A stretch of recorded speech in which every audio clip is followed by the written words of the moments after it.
උසස් පෙළ ශිෂ්‍යයින් වෙනුවෙන් නිර්දේශිත තාක්ෂණ වේදය හදාරන සිසුන්ට අත්‍යවශ්‍ය නිවර්තන තෙත් සදාහරිත වනාන්තරයක් අපි බලන්න හදන්නේ. මේ 1988 දී ලෝක උරුමයක් බවට පත්වෙච්ච ගාල්ල මාතර රත්නපුර දිස්ත්‍රික්කවල පිහිටපු හෙක්ටයාර් 11000කට වඩා මදක් වැඩි සිංහරාජ වනාන්තරය. උස මීටර් 90කට වඩා ඉහළ මූදු මට්ටමේ සිට තරණ වනාන්තරයක් මේක. මේ වනාන්තරය අපි කියනවා ප්‍රාථමික වනාන්තරයක්. හෙවත් මිනිසාගේ බලපෑමකට ලක් වෙලා නැති වනාන්තරයක් කියලා. ඒ වගේම සදාහරිතයි. හැමදාම කොළ පාටට පේනවා. කොළ හැලෙන කාලයක් නැහැ. පැහැදිලි ස්තරීභවනයක් තියෙනවා. තනින් තන ඉහළට මතුවුණ නිරු ස්තරය කියලා හඳුන්වන ශාක විශේෂ මීටර් 45ක් විතර ඉහළට දකින්න පුළුවන්. හොර, දොරණ, දුම් වගේ ශාක ඒ විදිහට පිහිටනවා. වියනක් විදිහට පිහිටපු ස්තරය, වියන් ස්තරය මීටර් 30ක් 45ක් උඩින් බටුනා, ඇටඹ, බෙරළිය, ලියන් වගේ ශාක දරනවා. උපවියන් ස්තරය මීටර් 15ක් 30ක් අතර හැඩවක, කිතුල්, දවට වගේ ශාකත් ඊටත් පහළින් කුඩා පැලෑටි යටි වියන් ස්තරය, බිම් ස්තරය පිහිටනවා. එතකොට මේක සාමාන්‍යයෙන් නිසරු පසක් කියලා හඳුන්වනවා. පසට සූර්යාලෝකය වැටෙනවා. ඉතාමත් අඩුයි. නිසරු පසක් වෙන්නේ ශාක මගින් පෝෂක කොටස් අවශෝෂණය කිරීම. දැවමය වටිනාකමකින් යුත් ශාක තියෙනවා. ආරෝහක සහ අපිශාක වැඩිපුර තියෙනවා. ආරෝහක කියන්නේ වැල් වර්ග. අපිශාක කියන්නේ උඩවැඩියා වර්ග. හෙවත් වෙනත් ශාක මත වැවෙන ශාක අපි හඳුන්වනවා මොනවා කියලාද? අපිශාක කියලා. එතකොට අපිශාකවල තියෙන විශේෂත්වය තමයි අපි ඕකිඩ් කියලා හඳුන්වන ලස්සන මල් ගොඩක් දකින්න පුළුවන් වෙනවා සිංහරාජ වනාන්තරය තුලදී. අපි එහෙමනම් ඒවා බලමු මොනවද කියලා ඊගාවට මෙතනින් එහාට ගිහිල්ලා.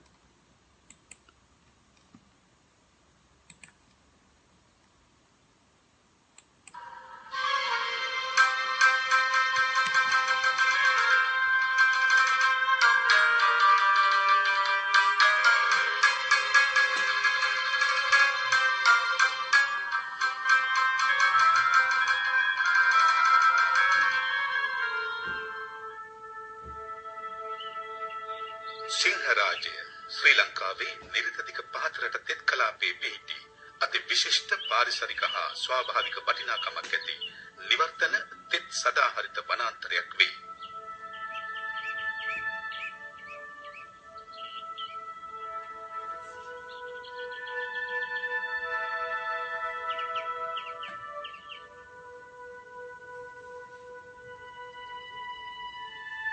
ගාල්ල, මාතර හා රත්නපුර දිස්ත්‍රික්කවලට මැදිව පිහිටා ඇති සිංහරාජය උතුරින් නාපොළ දොළ හා කොස්ගුලන ගඟෙනුත්, දකුණින් මහදොළ සහ වින් ගඟෙනුත්, බටහිරින් කළුකන්දාව ඇල සහ පිටකැලේ ගඟෙනුත්, නැගෙනහිරින් මෝර්නිං සයිඩ් වතුයායනුත් මායිම් වෙයි.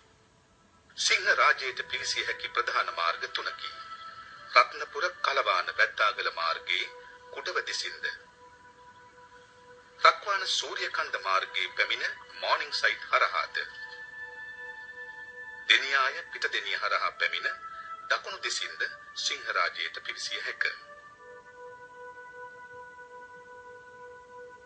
සපුස්ක ශාකවල ආරම්භය සිදු වූ ප්‍රාග් ඓතිහාසික යුගයේදී එනම් වසර කෝටි 15කට පමණ පෙර මෙරට ගොන්ඩ්වානා බිම්හා එක්ව පැවති යුගයේදී සිංහරාජයේ සම්භවය සිදු වී ඇතැයි සැලකේ. පරිණාමයේ මුල් අවධියේ සිට නොඉඳුල් ප්‍රාථමික වනාන්තරයක් ලෙසින් සිංහරාජය පරිණාමය වී ඇත.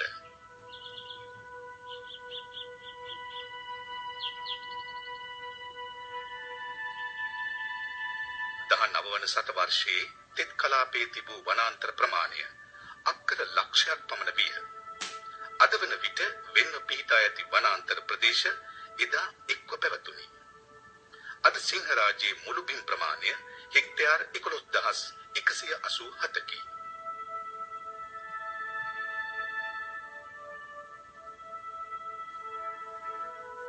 අතීතයට උරුම වූ කිසියම් කාල වකවානුවක ලංකාවේ සිංහයන් ජීවත් වූ බවත්, ඉන් එක් දැවැන්ත සිංහයෙකු සිංහරාජයේ ජීවත් වීම හේතුවෙන් සිංහ රාජ්‍ය යන නම මෙයට ලැබී ඇතැයි ජනප්‍රවාදයේ සැලකේ. එම සිංහ රාජ්‍ය විසූ ගල්තලාව සිංහ ගල ලෙස අදත් දක්නට ලැබේ.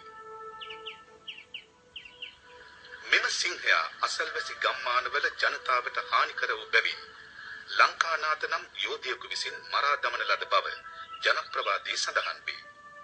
මෙම යෝධයා විසූ ගම ලංකාගම ලෙස අදටත් හැඳින්වේ. සිංහයා මරා දමන ලද්දේ ගල් වලින් ගසා බැවින් එම ගල් එක්රැස් කර ඇති ස්ථානය යෝධ ගල්ගොඩ ලෙසද හැඳින්වේ.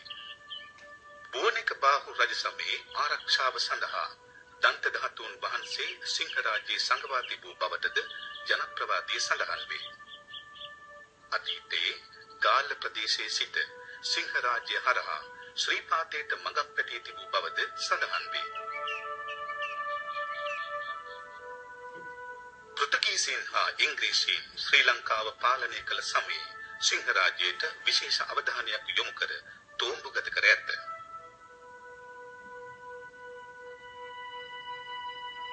1875 දී සිංහරාජ මූකලාන නමින් රක්ෂිත වනාන්තරයක් වශයෙන්ද 1988 දී ජාතික උරුම වන භූමියක් ලෙසද 1988 දී නැවත යුනෙස්කෝ ලෝක උරුම වන භූමියක් වශයෙන්ද සිංහරාජ්‍ය නම් කර ඇත.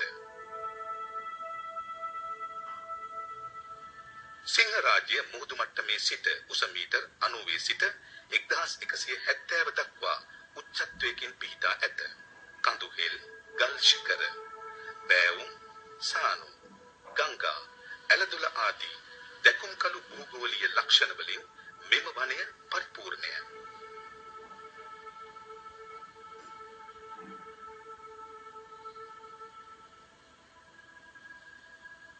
සිංහරාජ්‍ය ස්වභාව සෞන්දර්යයේ විශ්මිත නිර්මාණයකි. එහි ඇති පාරිසරික විවිධත්වය විද්‍යාත්මක මෙන්ම අධ්‍යාපනික වටිනාකම අතින්ද අසීමිතය. මෙම වනය විශාල ප්‍රදේශයක් පුරා පැතිර ඇති බැවින් උත්සේදනීය මගින් එක්වන ජල වාෂ්ප හේතුවෙන් අවට ඇති අනෙක් ප්‍රදේශවලට වඩා මෙම ප්‍රදේශයට 5% සිට 10% පමණ වැඩි වර්ෂාපතනයක් ලැබෙන බව හෙළි වී තිබේ. වනගත ප්‍රදේශයේ හා අවට ප්‍රදේශවල ආර්ද්‍රතාවය 75% සිට 80% දක්වා ඉහළ අගයක් ගනී.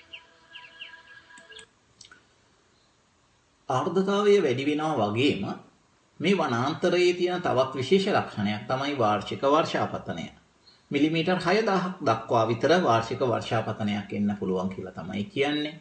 ඒ වගේම සාමාන්‍යයෙන් උෂ්ණත්වය සෙල්සියස් අංශක 25ට වඩා අඩු උෂ්ණත්වයක් පෙන්눔 කරන්නේ. ප්‍රදේශයේ උෂ්ණත්වය අඩු මට්ටමකින් පවත්වා ගැනීම, සුළඟේ වේගය පාලනය කිරීම, සූර්යාලෝකයේ උපරිම ලෙස ප්‍රයෝජනයට ගැනීම, පාංශු සංරක්ෂණ කාර්යාවලිය, ගම්වතුර වැළැක්වීම ආදී පාරිසරික තත්ත්වයන් ප්‍රශස්ත තත්ත්වයෙන් පවත්වාගෙන යාම සිංහරාජ්‍යයේ ඇති විශේෂ ලක්ෂණ වේ.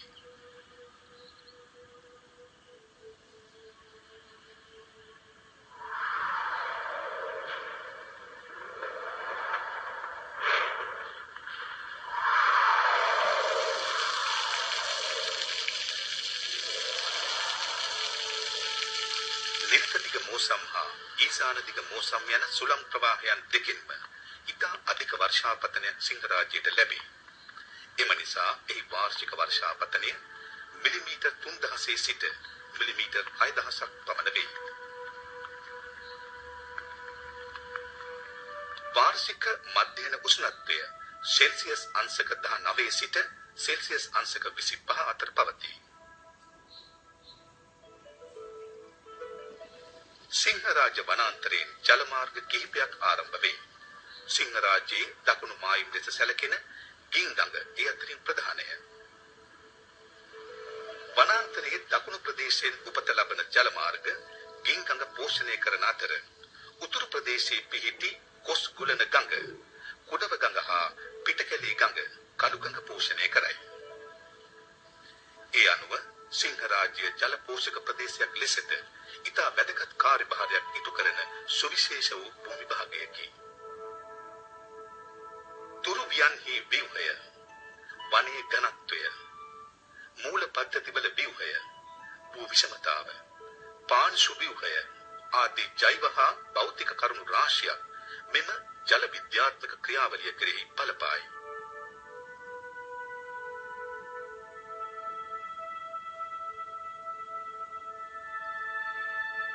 සිංහරාජය ඉහළ ජෛව විවිධත්වයක් ඇති වන බිමකි. එහි විවිධ වර්ගයේ ශාක ප්‍රජාවන් රැසක් දැකගත හැකිය.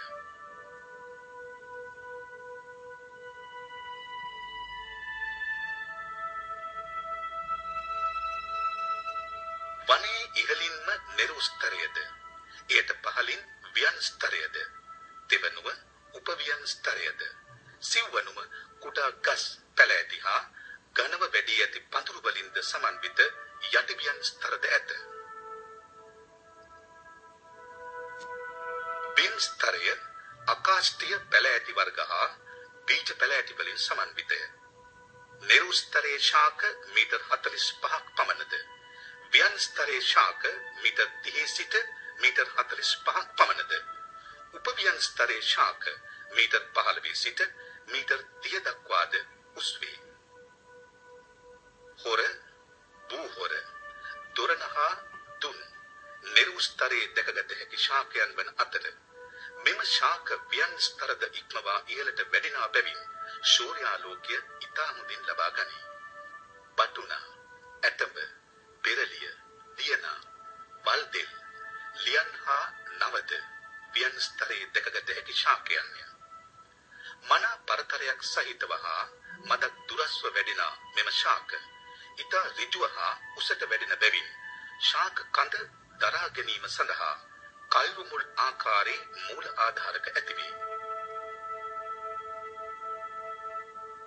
හැඩවක, කිතුල්, දවට, මී, වේවැල් ආදී ශාක උපව්‍යන් ස්තරයේ දැකගත හැකි ප්‍රමුඛ ශාකයන්ය.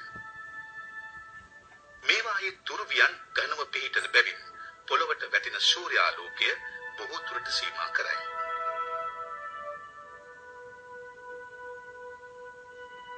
එමෙන්ම මෙම වනයේ දක්නට ලැබෙන ඒකදේශීය ශාකද විශාල සංඛ්‍යාවකි. බාඳුරා, වේවැල් ආදිය ඒවට කදිම උදාහරණ වේ. බාඳුරා සිංහරාජයේ සුලභව දක්නට ලැබෙන මාංශ භක්ෂක ශාකයක් වේ.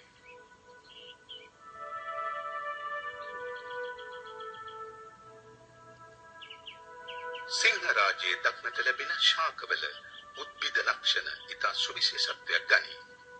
තුරුබියන් මතු පිට ඇති වායු ස්තරයේ ගතික ස්වභාවය හා එමගින් අවශෝෂණය කරනු ලබන ආලෝක ශක්තියේ බලපෑම මත ඇතිවන වර්ණවත් දළු සහිත වෘක්ෂ ලතාදිය මෙහි දැකගත හැකි අතර පත්‍ර අග්‍රය ශ්‍රීහින් තුඩු සහිත උල් ස්වභාවයක් ගනී. මේ නිසා පත්‍ර මතු පිටින් ජලය ගලා යාම ඉක්මන් වන අතර එයින් පත්‍ර මත පරපෝෂිත විශේෂවල වර්ධනය සීමා කරවයි. ප්‍රධාන කඳෙන් හා අතුවලින් මල් හා පල හට ගන්නා වෘක්ෂලතාදියත්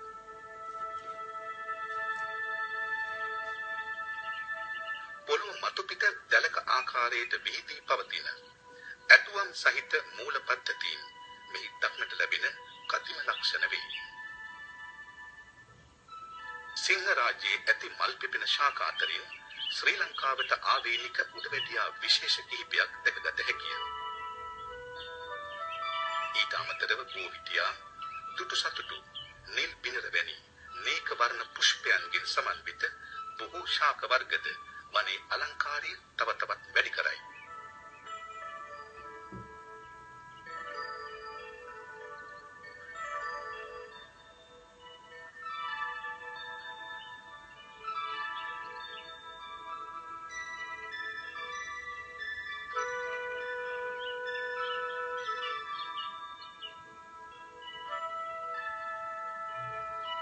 ආර්ථිකමය වටිනාකමක් ඇති වේවැල්, දුනුකෙයියා, බටවැනි ශාක වර්ගවලට අමතරව දුම්මල හා දොරණ තෙල් ලබාගත හැකි ශාක වර්ගද සිංහරාජයේ සුලභය.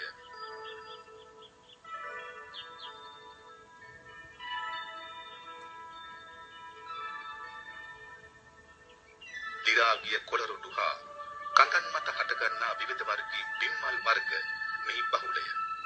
ඒ අතරින් මිනිස් පරිභෝජනයට සුදුසු බිම්මල් වර්ගද මෙහිදී දැකගත හැකිය. පිරිත්ත, කැකිරිවරා, වෙනිවැල්, බල්ගම් මිරිස්, මහ හැඩයා, කුඩා හැඩයා, ඉරු රාජ, වන රාජ, ඖෂධීය ශාක අතර ප්‍රධාන වේ.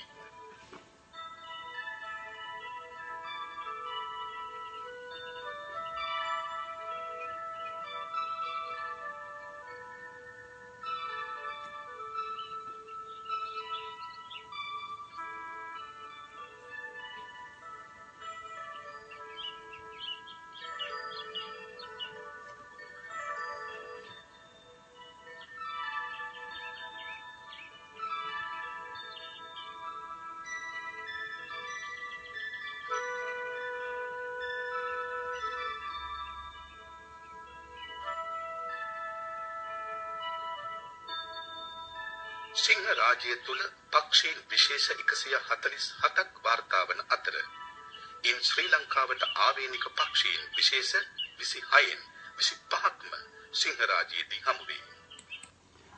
අපිට සත්වයින් ගැන වැඩිදුර ඉගෙන ගන්න නැති නිසා අපි සත්වයින් ගැන හදාරන්න යන්නේ නැහැ.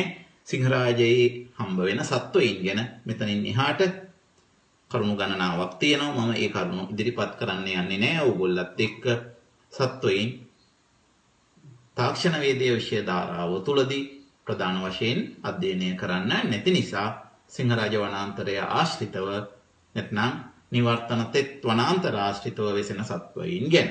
ඒ නිසා අපි එහෙමනම් මේ වැඩසටහන මෙතනින් නිමාවටපත් කරනවා. ඕගොල්ලන්ට දැන් සැලකිය යුතු අවබෝධයක් ලැබෙන්න ඇති ලෝක උරුමයක් වෙච්ච සිංහරාජ වනාන්තරය තුලින් තෙත් නිවර්තන සදාහරිත වනාන්තර පිළිබඳව. එහෙමනම් අපි තවත් වැඩසටහනකින් ඉදිරියේදී හම්බ වෙමු. ඊට යෙදිලා තිබුණ ලෝක වැසි වනාන්තර දිනය වෙනුවෙන් ශ්‍රී ලංකාවේ පරිසර පද්ධතිවල තියෙන විශේෂ වනාන්තරයක් පිළිබඳව අපි කතා කරන්න හදන්නේ. විශේෂයෙන්ම මේක උසස් පෙළ තාක්ෂණ වේදය විෂය ධාරාව හදාරන සිසුන් වෙනුවෙන් තාක්ෂණ වේදය සඳහා විද්‍යාව එහෙම නැත්නම් SFT විෂය වෙනුවෙන් අපි කතා කරන්න හදන්නේ. එතකොට ශ්‍රී ලංකාවේ පරිසර පද්ධති මොනවද තියෙන්නේ? අපි ඒක බලලා පොඩ්ඩක් මතක් කරගෙනම යමු ඉස්සරහට. ශ්‍රී ලංකාවේ පරිසර පද්ධති විදිහට අපිට හම්බ වෙන වනාන්තර. වනාන්තර යටතේ නිවර්තන වැසි වනාන්තර සිංහරාජ්‍ය වගේ ඒවා, ලෝක උරුම වනාන්තරයක්, වියලි මිශ්‍ර සදාහරිත වනාන්තර, කඳුකර වනාන්තර, කටුපඳුරු ලඳු පෙළය. මේවා මොනවද කියලා අපි බලමු එනම. ඊගාවට තනබිම්, සවානා සහ පතන. සවානා කියන්නේ පහතරට තියෙන තනබිම් බහුල වශයෙන්, පතන කියන්නේ බහුල වශයෙන් කඳුකර ප්‍රදේශවල තියෙන තනබිම්. ඕගොල්ල අඹේවෙල ෆාම් හිම බලන්න ගිහින් තියෙනවා නම් නුවරඑළියේ මේ දකින්නේ විශාල තෘණබිම් දකින්නවා ඒ ප්‍රදේශවල පතන වර්ග. අභ්‍යන්තර තෙත්බිම් ඊට පස්සේ. ගංගා ඇලදොල. මහවැලි, කැලණි, කළු, වලවේ, ඒ වගේ ගංගා, ඒ වගේම ඇලදොල මේවා ඔක්කොම අභ්‍යන්තර තෙත්බිම්. ජලාශ හා වැව්. වික්ටෝරියා, රන්දෙනිගල, කොත්මලේ, රන්ටැඹේ ඒ වගේ ජලාශ සහ වැව්. පරාක්‍රම සමුද්‍රය. එතකොට ඊගාවට වැව් විදිහට ගත්තොත් කලා වැව, තිසා වැව වගේ වැව් වර්ග. හරි? ඒවා අභ්‍යන්තර තෙත්බිම්. වගුරු සහ බිම් ගොහුරු, මඩ ගොහුරු තියෙනවා. වගුරු බිම් සහ ගොහුරු කියලා කියන්නේ මඩ ගොහුරු. සාමාන්‍යයෙන් මේවට මුතුරාජ වෙල වගේ ප්‍රදේශ හයිවේ එකේ කටුනායක කොළඹ ගිහින් තියෙනවා නම් මේ මුතුරාජ වෙල මැද්දෙන් යන්නේ. විල්ලු. පුත්තලමෙන් උඩහට තියෙන විල්පත්තු වනාන්තරය ප්‍රදේශය විල්ලු ලංකාවේ ප්‍රධාන වශයෙන් තියෙන රැම්සාත්තේ ප්‍රදේශයේ තියෙන්නේ. වෙරළාශ්‍රිත පරිසර පද්ධති. කලපුහා ගංමෝය. වෙරළාශ්‍රිත පරිසර පද්ධති ලංකාවේ මේ දවස්වල වැඩිපුර කතා කරනවා. කලපුහා ගංමෝය අර නැවේ ගිනි ගැනීමත් එක්ක එක්ස්ප්‍රස් පර්ල් නෞකාවේ ගිනි ගැනීමත් එක්ක ගංමෝය ආරක්ෂා කරන්න සිද්ධ වෙනවා. කලපුව ආරක්ෂා කරන්න සිද්ධ වෙනවා. ගංමෝය ආරක්ෂා කරන්න වෙනවා. මොකද කලපු සහ ගංමෝය තුලින් කලපුව ඇතුළටත් ගංමෝය තුලින් ගඟ තුලටත් අර විස රසායනික වර්ග තෙල් වර්ග එන්න පුළුවන් නිසා. එතකොට ලංකාවේ කලපු යටතේ මීගමු කලපුව ආරක්ෂා කරන්න උනා. ගංමෝයක් කියන්නේ මොකද්ද පුතේ? මතකද ඒක ඕගොල්ලන්ට? ගඟක වතුර ඇවිල්ලා මූදට වැටෙන තැන. මෙතන ලවණ ස්තර තැන්පත් වෙනවා. ඒක නිසා විශේෂ ගල් පරයක් වගේ එකක් හැදෙනවා. ඒක අපි කියනවා ලවණ පරයක්. ඒක ගංමෝය කියලා. මේක කපලා අයින් කරනවා ගම් වතුර කාලෙට අනික් කාලෙට හැදෙන්න දෙනවා. සාමාන්‍යයෙන් කරන්න ඕනේ දේ ඒකයි. නැත්නම් මූදු වතුර ගංගාවලට එනවා. ගංගා මේ වතුර මූදට යන්නේ නැතුව બ્લોක් වෙනවා. වෙහි කාලෙදි ගම් වතුර ඇති වෙනවා. right? ඊගාවට කඩුලාන. කඩුලාන කිව්වහමත් බොහොම වැදගත්. මීගමු ආශ්‍රිතවත් තියෙනවා කඩුලාන පරිසරයක්. හරි. එතකොට ඒක පිළිබඳව පහුගිය දවස්වල විශේෂ කතා බහකට ලක් වුණා ගම්පහ වන අඩවි නිලධාරිතුමිය විසින්. එතුමිය බොහොම ජනප්‍රිය වුණා. මේ අර පණ්ඩු කාරන්ද ශාකය ආරක්ෂා කරන්නත් කතා කරා. කඩුලාන ශාක ආරක්ෂා කරන්න කතා කරා. එතන අපේ දේශපාලක තුමෙක්, ඇමතිතුමෙක් මොකද්ද කරන්න ගියේ පුතේ? එතන මිනිසුන්ගේ ඉල්ලීම මත කපලා ඉවත් කරලා කඩුලාන පරිසරයේ පිට්ටනියක් හදන්න ගියා.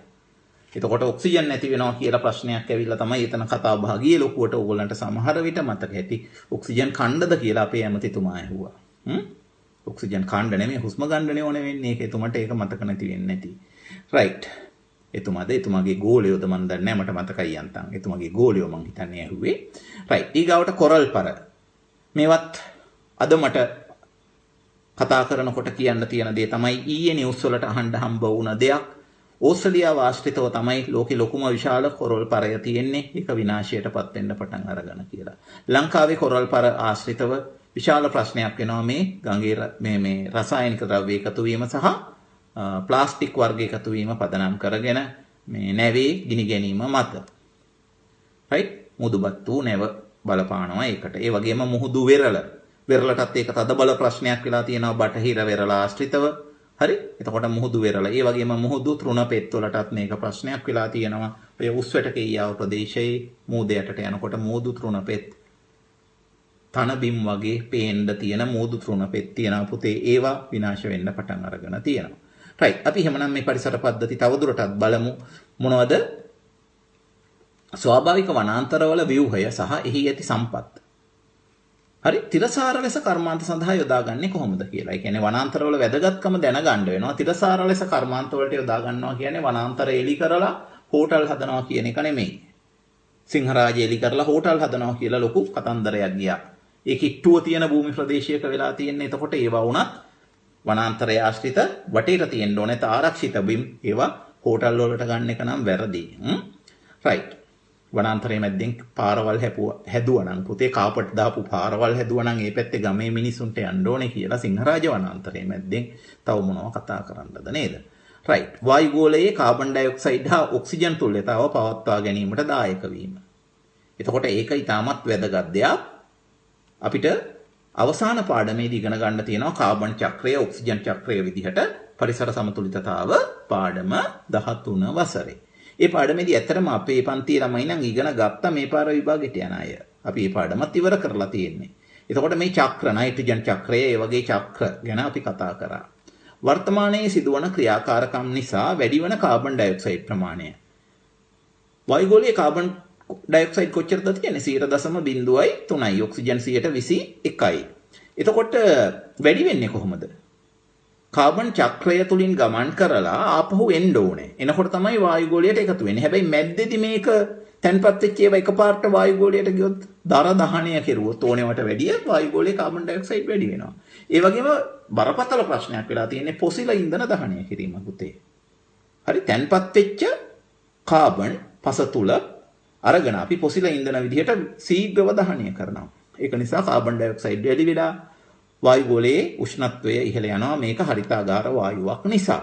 එතකොට ගොඩාක් ප්‍රශ්න ඇති වෙනවා අපිට අවසාන පාඩමේදී ඒව කතා කරා. ඕගොල්ලෝ ඉගෙන ගන්න නැති අයට ඉගෙන ගන්න තියෙනවා. මොනවද පුතේ? මෝදු ජලය ඉහළ ගිහිල්ලා ඇති වෙන ප්‍රශ්න. සීතල ප්‍රදේශ අඩු වෙලා ඇති වෙන ප්‍රශ්න. right.